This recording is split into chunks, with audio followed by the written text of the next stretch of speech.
Welkom kijkers en luisteraars van Omroep Rooi, oftewel Omroep van Rooi. We gaan Napraten 2026 presenteren met de verschillende prinsen en prinsessen van dit seizoen. Afgewisseld met clips van onder andere de LVK-winnaar Prüfmar, maar natuurlijk ook van Liso de Narts. Dus ik zou zeggen, ga er lekker voor zitten. Veel schik. Het knalletje Leurne en we gaan eens even napraten met Prins Stef.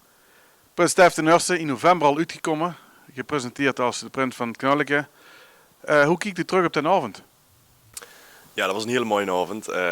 Ja, best wel spannend in het begin. Maar als een stukje dan helemaal op voor het uitkomen, dan begint het toch wel van kom. Nou wil ik het ook wel gewoon vertellen. Dan wil ik gewoon op die bühne gaan staan. En dat was uiteindelijk echt een prachtig feest. En alle vrienden en familie waren ook hartstikke, vooral de kamerui waren heel verrast. Dus dat was ook heel grappig. Dus ja, echt genoten van die avond. Maar in november was het hoge moment, kwam het hoge moment eruit. Wanneer stonden ze aan de deur of op wat voor manier dat ze hebben gevraagd? Hoe gaat dat in Leurne? Nou, ik woonde nog thuis. Dus normaal komen de voorzitter en de voorzitter aanbellen inderdaad. En dan, hoi, hier zijn we. Maar dat was een beetje lastig bij mij. Dus ik ben naar Clint toegelokt, Force Clint. En die vroeg of ik mijn raadsterk even voor je op kon meten. Want ik zou je dit jaar voor het eerst bij de raad gaan. En toen ik daar binnenkwam, zat Stan Niels, de voorzitter, er ook bij. Dus toen was de alarmbellen wel af te gaan. En ja, ik ga nog geen koffie vast en wil je geen prins worden. Nou, daar was geen twijfel over. Dus het was heel snel door. Het onderwerp van de avond, dat was het prinschap zien, het mogen aanvoeren van het knalletje. En hoe snel hadden we het trio compleet? Toen ik de vraag kreeg, we zien een adjudanten, had ik al Job en Bart, dat waren ze. En de dag daarna ben ik de jongens gaan benaderen. En de donderdag na die week zaten we alweer met z'n vier aan tafel, met Lin erbij. Dus ja, toen wisten we al gauw genoeg, dit werd een mooi seizoen.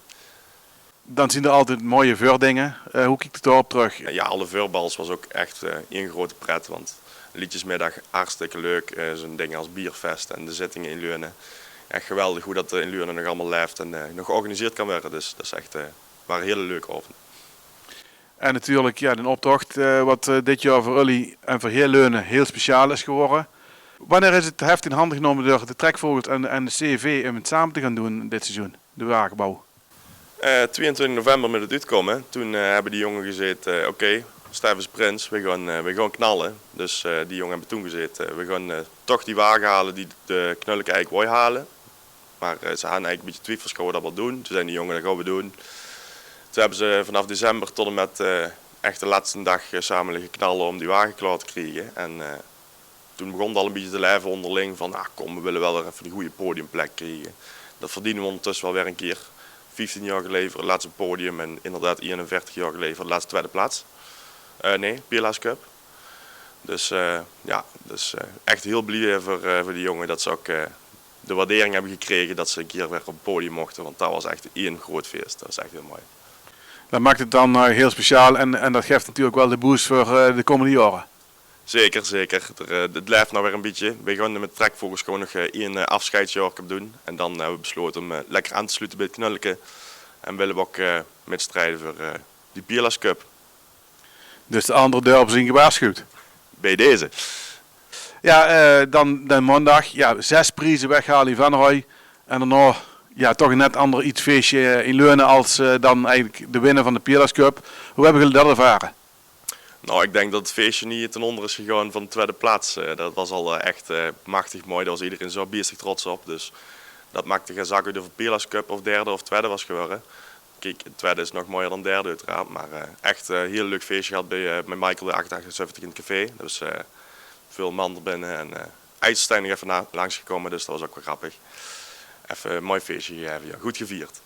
Wat ik echt wel het mooiste moment heb ervaren, dat is toch wel de optocht die Rooi en dan vervolgens bij die prijsuitreiking dan die euforie van de tweede plaats behalen. Dat vond ik echt wel de mooiste avond en de mooiste middag. Dat was echt zo mooi. Maar wat ik metgeef aan het volgende trio, dat is een goede vraag. Ik heb inderdaad nog nooit, ze zeggen altijd van tevoren, het is echt zo voorbij, maar een half jaar is in mijn hele leven nog nooit zo snel gegaan. Dat is echt eigenlijk verschrikkelijk. Dat het zo snel voorbij kan vliegen. Maar ja, dat geeft ook aan hoe mooi het is en hoe hard geleefd werd. Dus geniet ervan, wil ik zeggen. Afsluiten met een leus.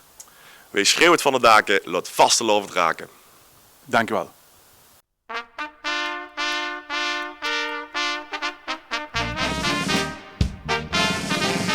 We gaan weer met de Hetsbuul. Het prinspaar van de Hei. Ja, Bram en Marielle. Ja, Marielle ook voorzitter. Daar gaan we het zo meteen natuurlijk ook nog eens over hebben. Ja, Prins Bram. Uitkomen als Prins Bram de Nurste. In een speciale vorm. In een jubileumjaar. Toch heel speciaal, denk ik, lijkt mij. Ja, heel speciaal. Ik weet niet hoe het anders is. Dus ik heb geen vergelijkingsmateriaal. Maar sowieso heel speciaal om als prins uit te komen. Veel spanning vooraf. En op het moment dat je dan uitkomt, dan valt in één keer een heleboel spanning weg. En tijd voor een feestje. Tijd voor een feestje. Ja, Marielle, het begon natuurlijk allemaal iets eerder. Maar in september al. Hoe ging dat? Wij hadden een vergadering van de Vorstenraad gehad op 22 september inderdaad. Dus dat was mooi op dit. En wij reden terug van de Vorstenraadsvergadering, ik en Twan, onze vorst. En bij ons wordt de nieuwe prins altijd gevraagd door de vorst en de zittende prins. En wij reden door de hei en er stond iemand in het duister op de fiets. En ik zei tegen Twan, wat staat hier, denk ik, verdwaald te doen? En die fietste achter de auto aan en ik was hem in de gaten aan het houden. En toen zei Twan op een gegeven moment, ja, dat is Tom, dus de prins. En wij komen even bij jullie langs. Toen wist ik genoeg, ja, hoe laat het was. En Bram, dan komen die binnen en dan denkt hij van, oei, ik moet meer vroeg op tijd op, want het is gewoon door de werk. Hoe ging dat? Ja, ik werk bij Achmea en ik moest de dag erna naar Apeldoorn. Dus ik had wel zoiets van, ik stond eigenlijk op het punt om naar bed te gaan. Toen kwam Marielle binnen. Ja, blijf nog maar even beneden, want Twan en Tom komen langs. Toen dacht ik, oh, oké. Hoe krijg ik die zo snel mogelijk hier weer de tent uit? Dus ja, door gewoon ja te zeggen. Maar uiteindelijk werd het nog volgens mij 12 uur of zo, voordat ik 12:30 voordat ik in bed lag. Ja, ja en dan uitgeroepen worden als het jubileumpaar. Ja, Marielle, daar zijn jullie als bestuur natuurlijk al langer mee bezig. Dus je wist al wat er allemaal kwam. Maar die vraag komt dan tegen extra wel speciaal, denk ik toch? Even goed. Ja, zeker. Eigenlijk had ik hem ook niet zien aankomen. Een van mijn eerste vragen was ook, hoe hadden jullie dat bedacht? Prinses en voorzitter in een jubileumjaar. Ja, dan gaan we zeker wel proberen om dat zo goed mogelijk op te vangen. Maar het is wel extra, het is allemaal extra. Ook extra druk, ja. Maar goed, Bram, ja, wat je al zegt, een jubileumjaar. En dan nog eens een keer niet met 2 personen, maar met een zestal hebben jullie gewoon voor de kaart gespannen. Hoe kwam dat op dat idee? Oh, ja, een aantal redenen eigenlijk. We wilden heel graag het echt samen doen. En een gelijkwaardig plaatje neerzetten, dat was 1. Aan de andere kant zie je ook dat de animo om door het seizoen heen, zeg maar, naar alle feestjes toe te gaan. Iedereen heeft een druk privéleven. Dus de animo om naar dat soort feestjes toe te gaan neemt steeds meer af. Dus wij hadden ook zoiets van, als we nou gewoon al een flinke bubs hebben, zeg maar, die dan naar die feestjes gaan, dan neem je de gezelligheid automatisch mee. In plaats van dat je met z'n 2, 3, 4 bent. Nou ja, wij kwamen nu op 6 uit. En ik moet zeggen, dat is een hele goede zet geweest voor ons. Want daardoor was eigenlijk ieder feestje meteen superleuk. Het is gewoon 6 weken lang eigenlijk op een roze wolk leven. Heel anders dan dat je normaal leeft. En ja, dus eigenlijk 1 groot hoogtepunt geweest. Marielle, wat kun je al kort vertellen over het naseizoen?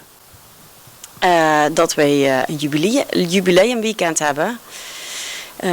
20, 21, 22 november. Dan beginnen we vrijdags met de jeugd. Op zaterdag hebben we een avond van de lach. Dus dat wordt denk ik ook een hele mooie avond. En op zondag willen we echt iets voor het dorp doen. Dus een dorpsbrunch. En wat de exacte invulling is van die verdere zondag, moeten we nog een beetje op puzzelen. Maar daarna willen we ook met alle broeders- en zustersverenigingen van de Vorstenraad een mooie receptie/feest hebben samen met het dorp. En daar een mooie afsluiting van maken. Ja. Maar het is natuurlijk wel speciaal met de hei dat het ook zo is dat de jeugd eigenlijk iets anders is als die grote carnaval. Want alles draait eigenlijk om de jeugd. Ja, bij ons ligt de basis bij de jeugd. Zonder jeugd was er geen vereniging. Ja, tenminste, zo is het bij ons gegroeid, ja, ontwikkeld.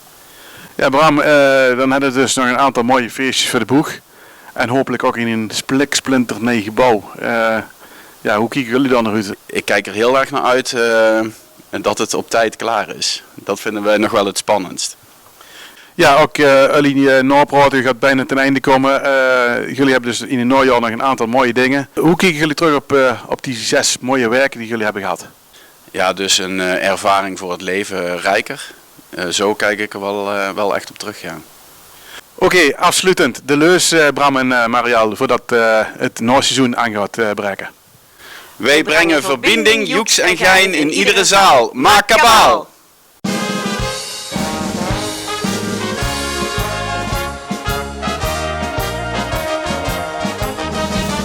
Daar gaan we verder met het vuilen. Ja, dartele vuilen natuurlijk een mooi seizoen. En een mooi seizoen in de vorm van de carnavalsmaandag. Maar daar gaan we het dadelijk wel over hebben. Prins Daan in tweede. Wanneer is het seizoen voor eigenlijk begonnen? Wanneer stond ze aan de deur?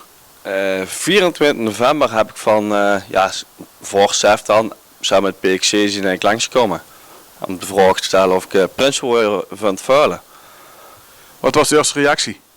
Ja, een eerste reactie, je denkt eigenlijk, het verwijgen altijd al een beetje, je denkt met een vriendin erbij misschien, of wanneer je een beetje, ik heb nou toevallig net een huis gekocht, ik denk, komt eigenlijk allemaal net niet uit. Ja, ze komen waarschijnlijk maar 1 keer langs. Dus dan, na een dag of 3 denken en een keer als mama gevraagd hebben, die is in 2013 prins en prinses geweest. Ik woensdag besloten om het toch te doen. Ja, en met jullie mam hadden eigenlijk toch een groot geheim gehouden tot de zondag van het uitkomen. Ja. Niemand wist, ja, als pap wist zelf ook niet. Die had volgens mij zelfs nog een traantje gelaten toen. Want die is echt carnavalsgek, dat vindt hij echt helemaal mooi. Maar het moest wel. Moest alleen zijn man erbij betrekken. En dat is goed afgegaan. Ja. Dan heb ik net een huis gekocht, dus ik denk, het huis moet ook nog een beetje klaar. Dus mama heeft eigenlijk alles getekst en die is druk bezig geweest met het huis, ja. Maar alles een beetje klaar te krijgen voor het eieren op de zondag nooit uitkomen. Ja, we waren erbij met de camera en een grote verrassing. Ja, we kunnen vertellen over de uitkomst. Ik heb er eigenlijk zelf niet heel veel van metgekregen. Ja, je zit onder de toffel eigenlijk, want je moet eigenlijk uit de zaal proberen te komen. Dat ging eigenlijk al bijna niet. Op een gegeven moment had de vorst, SEF, dus eigenlijk een paar man eruit gehaald. Dat we achter gingen zitten en toen ben ik eigenlijk voor hun al een beetje uitgekomen. Ja, en daarna zitten eigenlijk onder de toffel waar ik uitgekomen ben.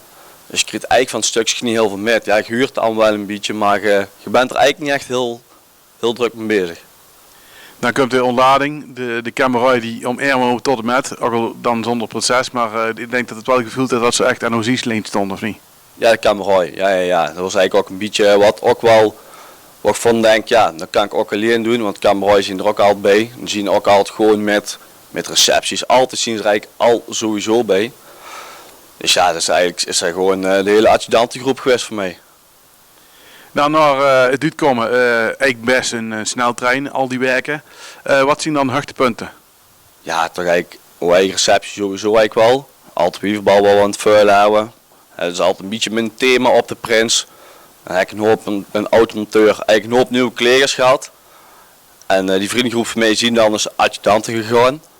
En dan is die groep onder ons, die is toevallig nog als prinses gegaan, een hele groep. Waar een man of 10 in prinsespak, dat was ook wel mooi om te zien. Dan zie je wel een klein deur op Groningen kan zien. Ja. Het is niet een grote deur, maar het is wel allemaal keihecht met elkaar, ja.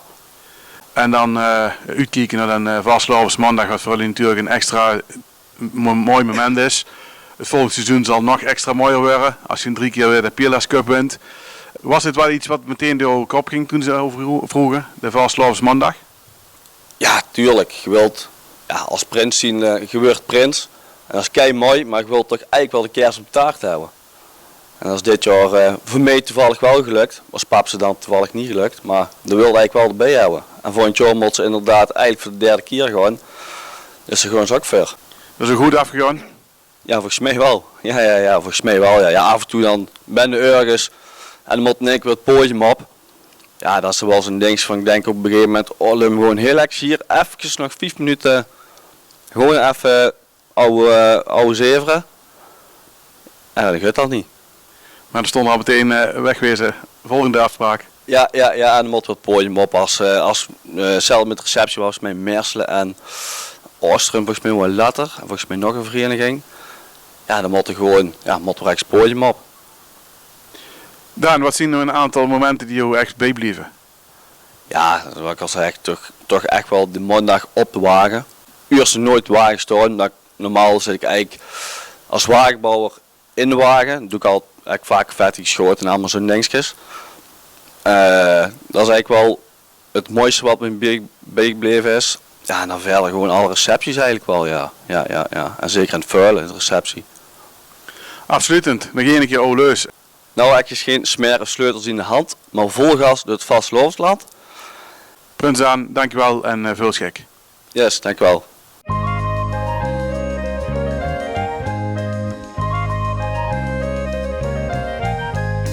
Ja, weer met de klutentrappers uit de Vredepeel, het Prinsenpaar, Prins Bram en Lise. Ja, hoe hebben jullie dit seizoen ervaren, Bram? En Lise natuurlijk ook. Maar wanneer stonden ze bij jullie aan de deur, Bram? Goeie vraag, hoe hebben ze ervaren? Het is natuurlijk een hele mooie tijd geweest. Ze stonden bij ons aan de deur, ik denk eind november was het. Ja, 28 november. Dat is eigenlijk wel een mooi verhaal, ja. Ik had een grotere raadsteek nodig, want die van mij die ik had was eigenlijk te klein. Dus ik had de voorzitter gevraagd, hij had een grotere liggen, ik kon niks brengen. Dus die kwam langs en toen hadden we visite thuis zitten, dus dat was wel moeilijk. Achteraf bleek het, of vond de voorzitter moeilijk. En toen was hij weer naar huis gegaan, zou hij een grotere steek bestellen. En toen stelde hij de dag daarna de vraag, die nieuwe steek voor jou, als we nou serveren opzetten. Nou, dat is op zich wel een leuke vraag, daar hoeven we niet lang over na te denken. Dat honden we gewoon gaan doen en daar houden we een keihard zin in. En dat is achteraf de goede keuze gebleken. Zijn jullie allebei grote vastlandvierders, Lise? Ja, wel. Ja. Ik kom eigenlijk uit Brabant, dus voor ons was het wel, voor mij was het de carnaval vroeger. Maar wij zijn wel allebei echt fanatieke vastelovensvierders, ja. Het Brabants en de Limburgs, hoe hebben we daar aan kunnen wennen? Nou, daar wen je vrij snel aan. Ik vind zelf de Brabantse muziek die gedraaid wordt, is iets meer in de richting van apres-ski. Dus dan is de Limburgse muziek, geeft mij iets meer een carnavals- of vastelovensgevoel. En die muziek blijft ook lekker hangen en die hoor je niet als je gewoon normaal op stap bent. En dat is met de Brabantse carnavalsmuziek wel. En daarom vind ik het ook heel leuk dat het nu in Vredepeel, maar ook, hier is dat sowieso al, maar in Vredepeel hoor je ook steeds meer echte Limburgse muziek en minder de Brabantse muziek. Hoe hebben we het uitkomen ervaren? Ja, dat was wel heel leuk. Dat is eigenlijk het spannendste moment geweest van heel de carnaval. Daar leefde echt naartoe. Ik had ook wel een beetje het idee nadat ik uitgekomen was, wat nu? Wanneer is het volgende weer? Maar heel leuk om te doen. Eigenlijk weinig zenuwen gehad, tot een half uur van tevoren. Ik stond zelf al op het podium als DJ. Dus dat was ook wel een verrassing voor velen dat ik uitkwam als prins. Dat hadden ze niet gedacht. En dat maakt het alleen maar leuker. En Lise, hoe heb je dat ervaren in de zaal? Ja, nou, ik had niet alleen een half uurtje van tevoren de spanning. Ik heb die de hele avond gehad. Ja, en ik had me ook echt wel voorbereid op... Bram staat daar bovenop, dus ik hoop dat mensen niet denken dat wij het zijn, want het is een makkelijke dekmantel.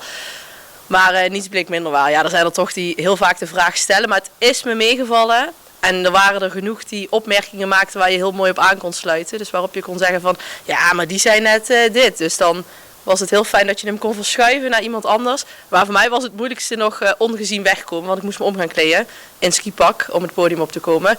Daar heb ik denk ik 20 minuten over gedaan om de loef uit te komen, zonder dat iemand me zag. Maar volgens mij is het uiteindelijk gelukt. Dan zien we maar de charme van een klein dorp. Zeker weten, zeker weten. Ja, dan zie je uitgekomen, je geeft er aan, waar kijken we dan naar uit? Maar achteraf denk ik dat je toch nog wel een mooi moment hebt beleefd, neem ik aan. En zeker denk ik dan ook op de vierkante meter. Zeker weten. Dus ja, er zijn verschillende dingen achteraan gekomen. Verschillende recepties waar we ergens anders te gast waren, onze eigen receptie.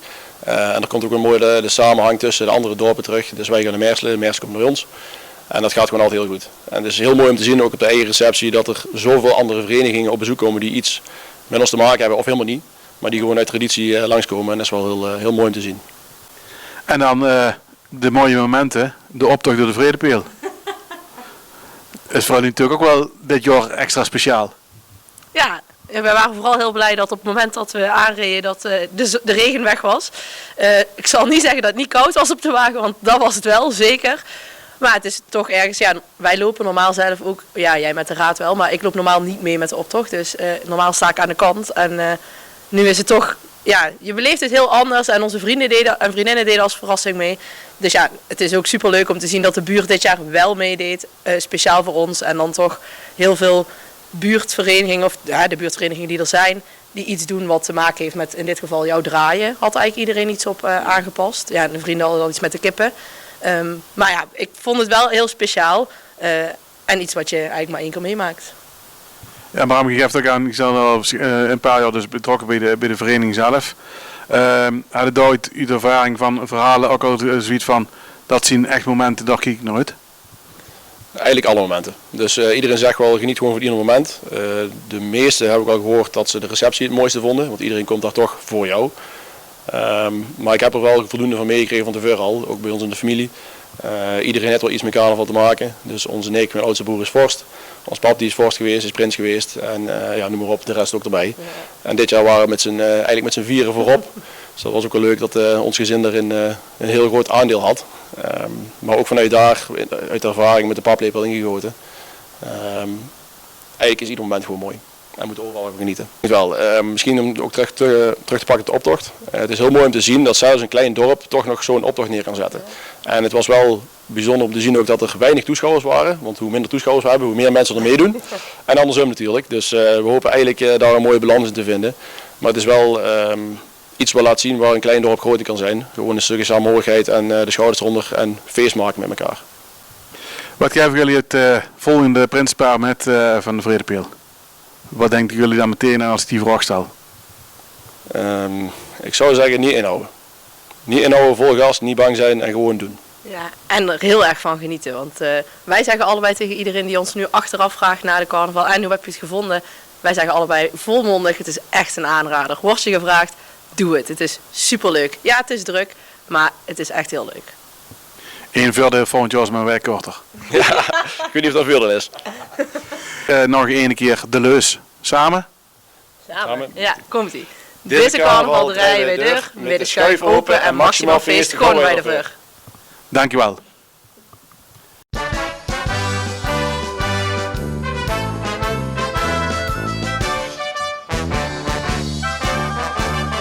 We gaan weer, en dat gaan we doen met de Sperrymarkt Oelderen.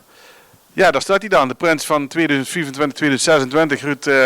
Ruud, gefeliciteerd nogmaals om een heel jaar voorop te mogen gaan in Oelderen. Maar niet in Oelderen groot geworden. Dat maakt het wel heel bijzonder om dan gevraagd te worden als prins, of niet? Ja, groot geworden, dat is natuurlijk voor mij sowieso al een moeilijk woord. Maar nee, dat was ontzettend mooi. We wonen nu 21 jaar in Oelderen, of ja, in mei wonen we 21 jaar in Oelderen. En ja, dat is hartstikke mooi om dan in Oelderen voorop te mogen gaan. Dus ja, daar ben ik wel trots op natuurlijk. Toen ze aan de deur stonden, dacht je van, moeten ze mee hebben? Ja, nou, ja, kijk, wij vieren zelf altijd vol op carnaval. En als de kinderen vieren ook altijd vol op carnaval, we zijn er altijd bij. Dus als ze dan een keer bij jou op de stoep staan of ze komen overvragen, ja, dan is dat natuurlijk een hele eer om dan voorop te gaan. Dus ja, dan hoeven we er niet lang over na te denken. En als ik me niet vergis, een paar jaar geleden had de jeugd bij jullie ook voorop gegaan. Dus je had al een beetje af kunnen kijken. Ja, dat klopt. Was Niek was 3 jaar geleden jeugdprins inderdaad. Goed onthouden, Rob. Ja, dus nou mag ik dat voortzetten, ja. Leuk, hartstikke mooi. Waar stond ze aan de deur? Oh, dat was een week na het uitkomen van Vosdaan. We hebben een vorstwissel gehad en een week na het uitkomen van Vosdaan kreeg ik een heel vaag appje. En toen, ik zit sinds dit jaar ook bij de Bonte Avondcommissie en ja, ik dacht, ja, misschien is het ook echt wel iets wat ik moet doen voor de Bonte Avondcommissie. Maar toen ik daar aankwam, toen wist ik van, hier, dit gaat over iets anders, zeg maar. Dus, maar ja, was wel verrast, maar ja, dan, ik hoef er echt niet lang over na te denken. Dus ik moet wel zeggen, mijn prinses had iets langer werk nodig, maar ja, ik was er meteen verklaard. Dus. Hoe had je dat ervaren vanaf het uitkomen, maar ja, die werken ervoor? Ik ten eerste wel, denk volop genieten, of niet? Ja, nou in het begin is het natuurlijk het zwiegen, geheim houden. En dan zijn natuurlijk familie en vrienden en bekenden die dan ook wel eens polsen natuurlijk. Maar je werd er eigenlijk steeds makkelijker in. om te liegen. Alleen ja, op een gegeven moment dan ben je er ook wel een beetje klaar met. Dus als het dan eenmaal het uitkomen begint en het is bekend, ja, dan valt er ook wel een beetje iets van de schouders af. Want dan, dan is het ook gewoon klaar en dan kunnen we gewoon verder gaan natuurlijk. Dus dat liet me meer in ieder geval. En toen zijn de volop in een rol gekomen. En hoe hadden die werken ervaren? Die 4 werken die gingen als een sneltrein? Ja, die ging als een sneltrein. We hebben onszelf niet gespaard. Ik heb de Rood niet gespaard. Ik heb de Nijenvorsdaan ook niet gespaard. Daar had je geteld op de afsluitingsavond dat we 22 keer weg waren geweest. Dus dat is toch een mooi gemiddelde, zou ik zeggen. Dus we hebben ervan genoten en we kijken er met heel veel plezier op terug. Zeker.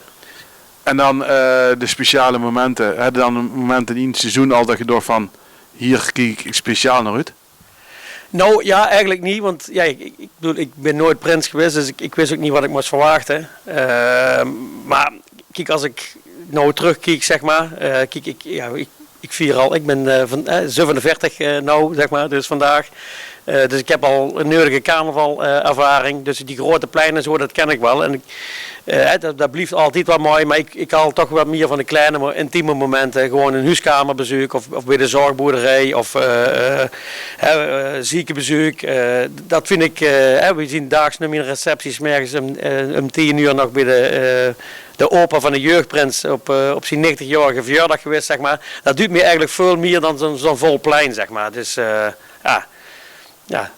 zo zit ik in elkaar, Rob. Ja, vastlopen dat de vierkante meter boeide dan veel meer als die grote pleinen. Ja, die grote pleinen dat is ook wel leuk, maar ja, dat is niks anders dan andere jaren, zeg maar. Dus dat is ook gezellig. Daar komt de glimlach ook niet van mij gezegd, maar ik vind het toch, het is wat specialer als je bij iemand op bezoek bent en je komt echt met een doel, of met een dieper doel, zeg maar, dan alleen maar wat staan te feest vieren en staan te drinken, zeg maar. Dus ik haal meer van die kleine intieme momenten. En al vond ik de optocht, op het moment dat je dan de Oelerse hoek in reed, zeg maar, en er staan 200 man door te kijken, zeg maar, allemaal uit de eigen dorp. Ja, dat is ook wel heel speciaal om dan op de Prinsenwagen te staan. Dus heel mooi. We hebben heel veel mooie momenten met me gemaakt. Ja. Dat is echt, dat had ik van tevoren niet kunnen denken dat het zo mooi zou zijn. En tenslotte als laatste de leus. Samen vol trots voorop in het Spurrimukkenland. Al stond hier nieuw als een maand, Weerbos hart aan Oelderen verpand. Oelderen, Oelderen, Oelderen. Dankjewel, Ruud.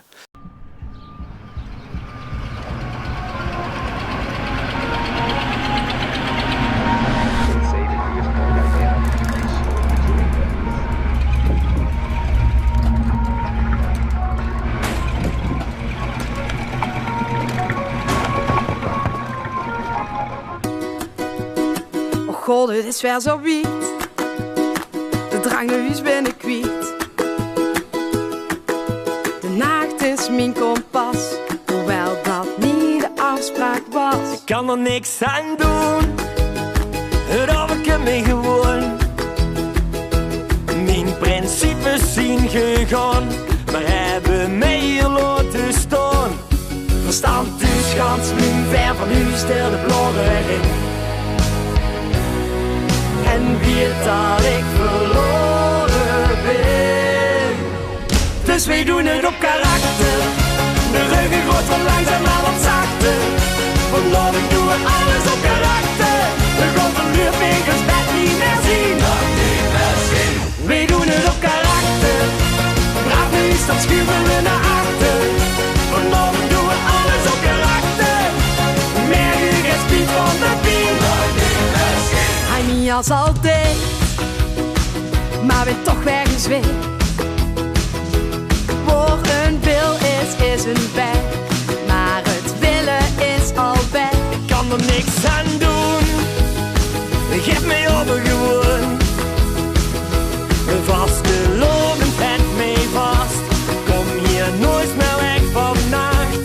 Verstand dus gans nu ver van u, stel de bloren in. En weet dat ik verloren ben. Dus wij doen het op karakter. De ruggen wordt van langzaam maar wat zachter. Vanavond doen we alles op karakter. De golven luurvinkers bed niet meer zien. Wij doen het op karakter. Braaf nu links, dat schuiven we naar achter.